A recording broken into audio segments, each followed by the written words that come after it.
Opo. Ito pala mga tahong dami oh. Ito na yung column na daan papunta sa New Manila International Airport.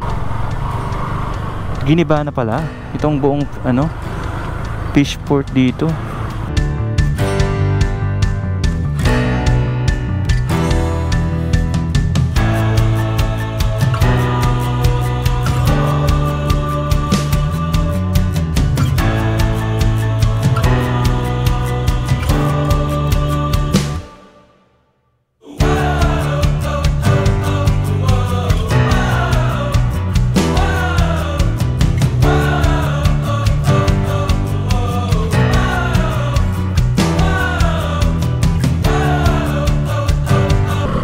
Tawid tayo rito.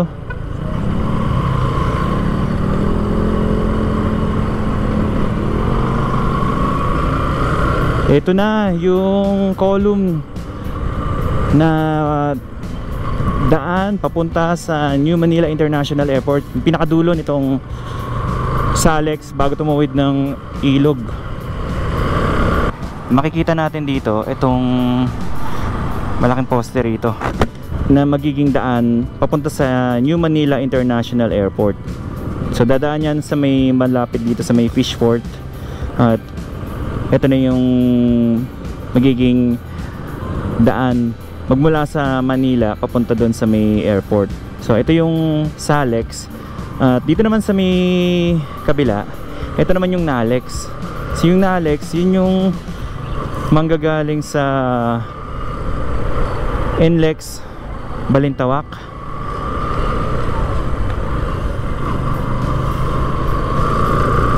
So alam ko pag banda rito liligo na to dito sa may dagat.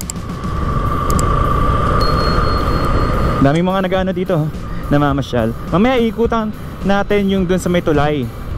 Ito maraming pumapasyal dito kasi maganda yung view sa may ilog.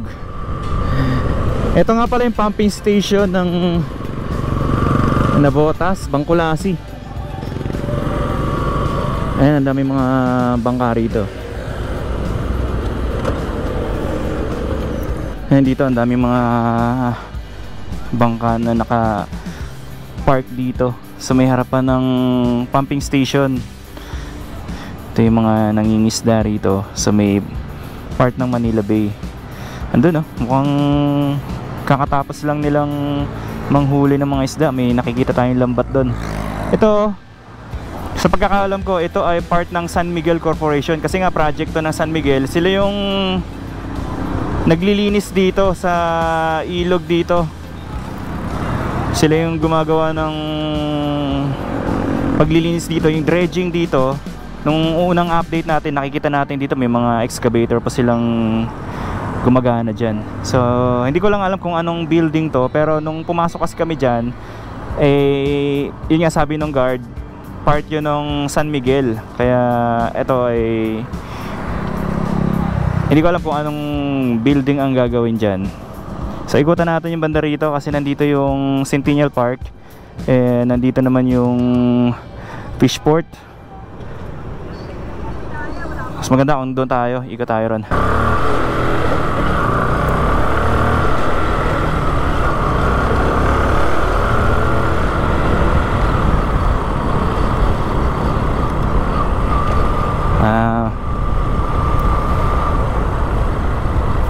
Okay, so dito na. Itong Centennial Park, maganda pumasyal dito pag umaga. Maraming mga nag-ano dito, nag-exercise, nagsusumba, mga nag-exercise, nagpapaaraw. Ngayon, nakikita natin dyan ng mga bata. Tingnan natin kung ano yung nakasulat doon. Parang may nakita akong logo ng DPWH. Kung ano yung signage doon.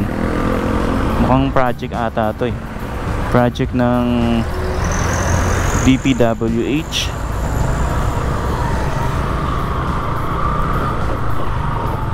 So medyo naku-curious ako anong nakasulat dito.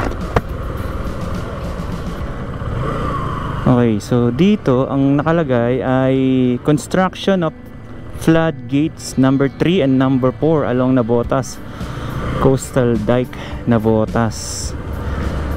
So ang budget nito ay 321 million and 537,000. Nagsimula ito nito lang September 19, 2023 at ang target completion nito ay September 12, 2024. Ayan, dito marami mga namamasyal. Parang wala pa tong isang ano dati. Itong part dito, pasukin natin kung ano dito sa loob. Ayan, maraming mga ano rito. Usually mga kabataan, yung mga namamasyal dito, nag-exercise.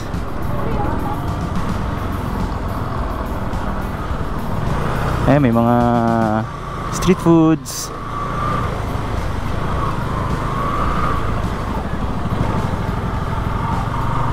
Mga nakatambay dito.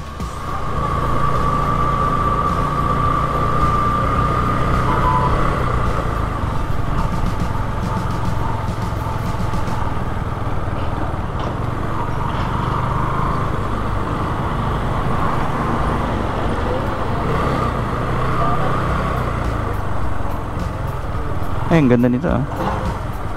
Ang coffee. Rolling ano, coffee store.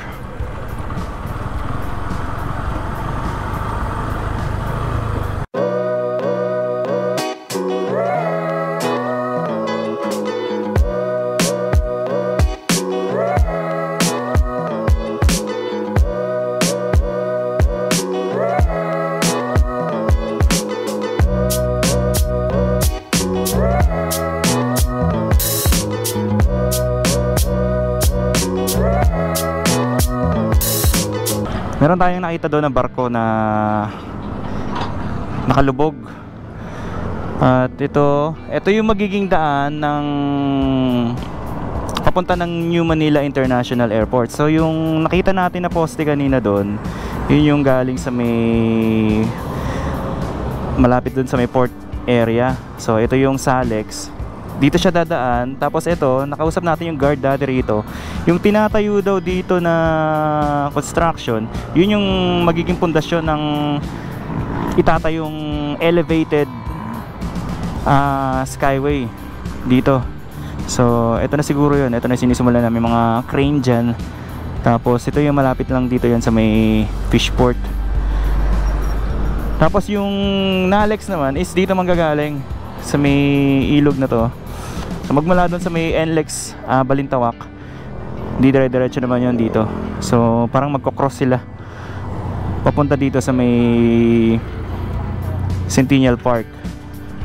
So yung mga nagtatanong kung saan daw dadaan yung mga sasakyan kasi bahain yung part ng Bulacan. So ito yung magiging elevated na daan papunta ng New Manila International Airport. Pansin ko lang dito sa ilog, medyo ano siya, maitim. Parang puro burak, tsaka hindi maganda yung amoy dito. Ayun, may mga barko nakapark doon. Siguro kasi dahil sa pag-dredging, baka yun yung reason.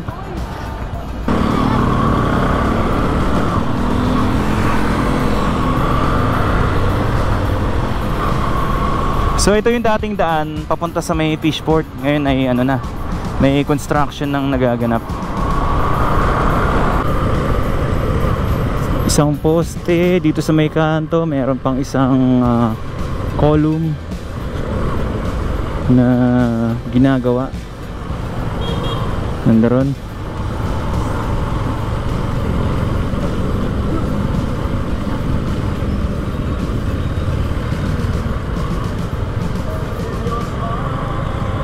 So dito tayo papunta sa may fishport.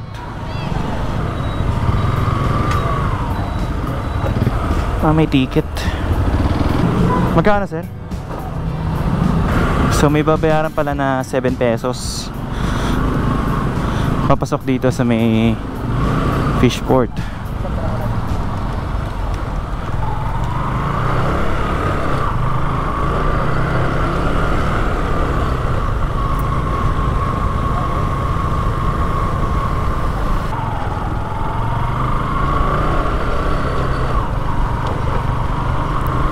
Yun.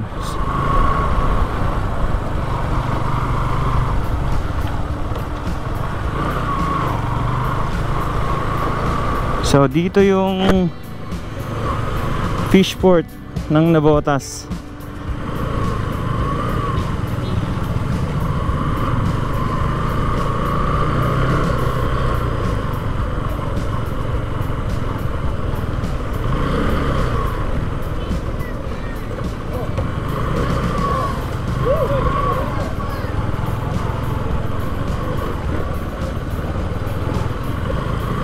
Medyo maputik ngayon.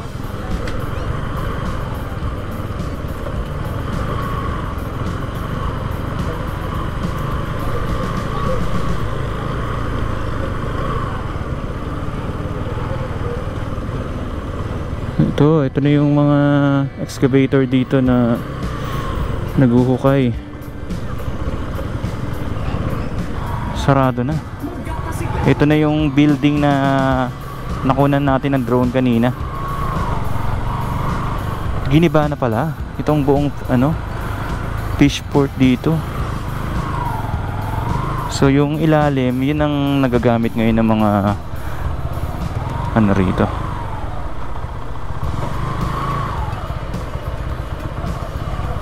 Under construction pa rin. Pero ito maganda sa taas may na siya, may second floor na. Unlike dati na nasa baba lang. Gawa na. So, eto lang yung kabuuan lang na to. Ang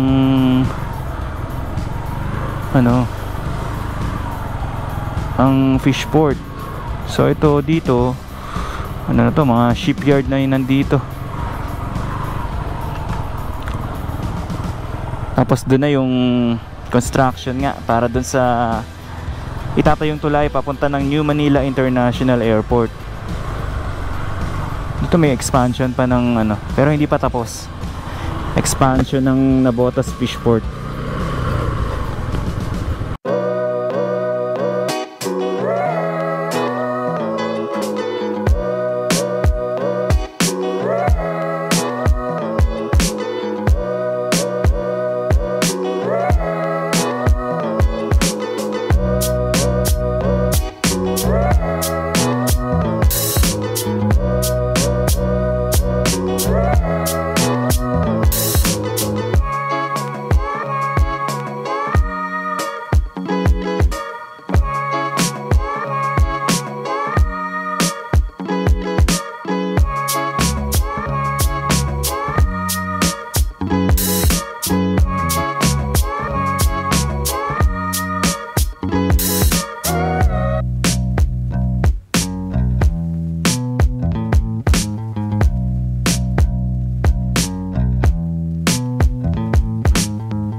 Nandito tayo ngayon sa may Navotas. At meron ako napasok dito na lugar na hindi ko alam kung pwede pa akong pumasok dito. Ah, Hindi mo na ni-vlog yan kahit sabihin mo galing Baklad eh. Sabihin mo Baklad. sa atin, oo. Pero galing Bataan pa yan. Akala ko ano, dito sa Nabotas. Ayan. Yung kanina galing tayo doon sa may Centennial Park. Tapos, ito yung nakikita natin. Yung may parang ano doon. Yung parang may ano dyan, di ba? Great Wall. Yung pader. Ano yan? Para sa ano? Para sa baha? Suporta. Parang yata yan sa malaking alon din, no? Ah, para sa malaking alon. Ayun eh. Kung wala yan, lahat dito sa gasanan eh. Ah, Pag bagyo. ah. Yun yung ano, yun po yung protection niya dyan. Oo, para hindi di ba tinday? Hmm. Ito, ang daming tahong, oh. Magkano yung binibenta yan natin? Per kilo yan eh. Magkano yan pag sa inyo galing? Pag bago dumating ng palengke? O kayo na rin yung titinda sa palengke? Oo, sa kanila yan, yung buyer. Ah, sila yung buyer. Sila may-ari. Tapos sila yung nagbabagsak sa palengke. Magkano yan pag ano per kilo? Kung ano, sa kanila yan eh. Ah, okay. Trabahan silang din sila eh. Ah, opo. Ito pala, mga tahong, dami, oh. Ano yung galing yan sa bangka lahat? Binaba lang dito? Ah. Ikutan ko lang puro na. Ang dami pa rito, eh. Ito mga tahong. Ay, ang dami, oh. Ito. So, ito na yung, ano, sa baba. Ah, ito yung ano. Ayun, may mga tahong pa rito. Ang dami, oh. Okay. Yeah, nagalinis na po kami. Nagalinis lang po, tako. Ah, magkano ba sa inyo pag yan, taglinis? 120 per sako? Opo. Ah, paglinis. Saan daw galing sa Bataan, kuya? Ano sa Bataan pala galing? Dami. Ito yung pader kanina, oh, na mahaba. Ito yung protection niya, kuya? Harang yun. Harang. Sa alon. Lapitan natin. Ay, may mga ano rito. Hello. Ano po name ng YouTube? Si, ano, Lights on You. Yun! Sikat na ako! Ayun, oh. Hello po. So, dito. Hello. Yun, sikat na ako. Ito yung, ano, ito yung harang dito. Yung pader. Paano kaya ka makakapunta ron? Pwede naman yata dumaan dito eh. Ay, hindi na. Hindi na ako makakadaan. Ayun yung mga bahay dito. Wala na ako madadaanan. So, ito yung harang dito para sa ano, sa alon ng mga nakatira dito. Ito yung mga bangka na gamit nila. Parang dito na yung parking area nila. Akala ko makakadaan pa ako doon, wala na palang daanan. Sayang.